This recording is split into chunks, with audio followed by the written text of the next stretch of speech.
Je suis Elisabeth Pécou, j'ai 49 ans, je suis professeure des universités et ma discipline ce sont les mathématiques. Dans mon travail, il y a deux parties essentielles. La première, c'est l'enseignement. Il s'agit de transmettre notre savoir en utilisant toutes les méthodes pédagogiques à notre portée, les méthodes innovantes, les méthodes numériques, et de conjuguer tout cela de façon à amener le plus grand nombre de personnes à assimiler les notions mathématiques qui peuvent être compliquées pour certains. L'autre partie de mon travail, c'est la recherche. Alors, dans la recherche, il s'agit d'établir de nouveaux résultats en mathématiques et de les publier dans des revues scientifiques internationales.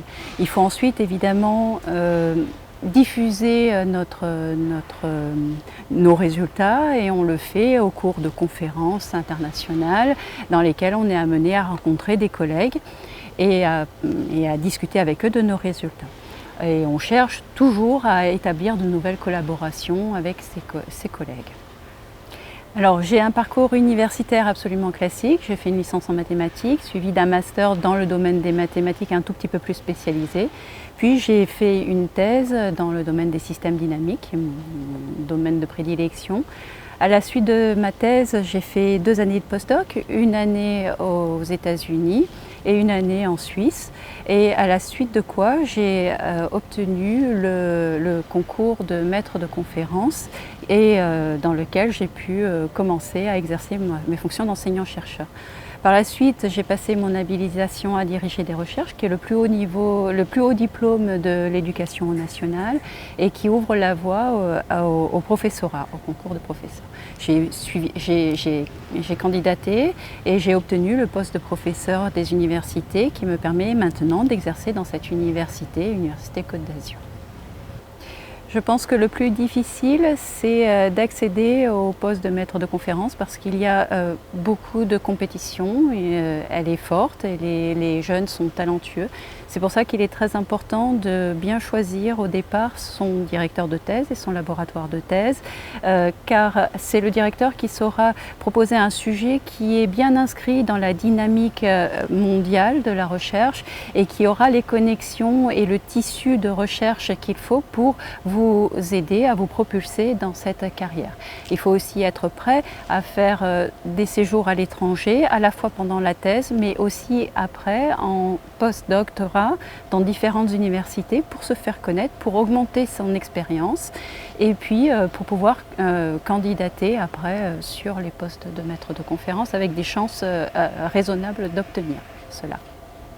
Alors, il faut vraiment redire que les mathématiques sont le langage de la science et que les mathématiques, c'est ce qui permet de vraiment avoir un raisonnement, de construire un raisonnement scientifique.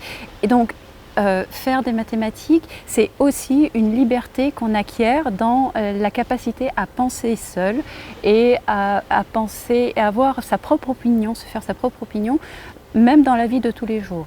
Donc je dirais que si vous avez le goût des mathématiques, il y a une seule chose à faire. Faites des maths, allez travailler les maths, laissez-vous imprégner par les maths et faites ça tout le temps. Votre énergie et votre passion seront reconnues à un moment ou à un autre, car vous rencontrerez toujours des personnes ou des institutions bienveillantes qui auront envie de vous aider à aller jusqu'au bout de votre démarche.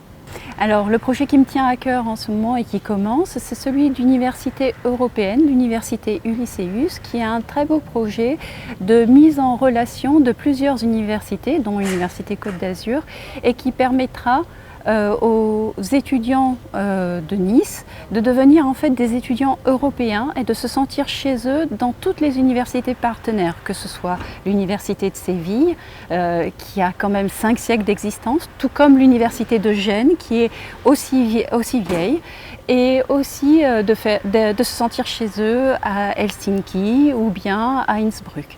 Cet aspect européen est vraiment très enthousiasmant. Une seule carte d'étudiant vous permettra de voyager dans tous ces domaines et de vraiment profiter de toute l'expérience qui est dans ces universités.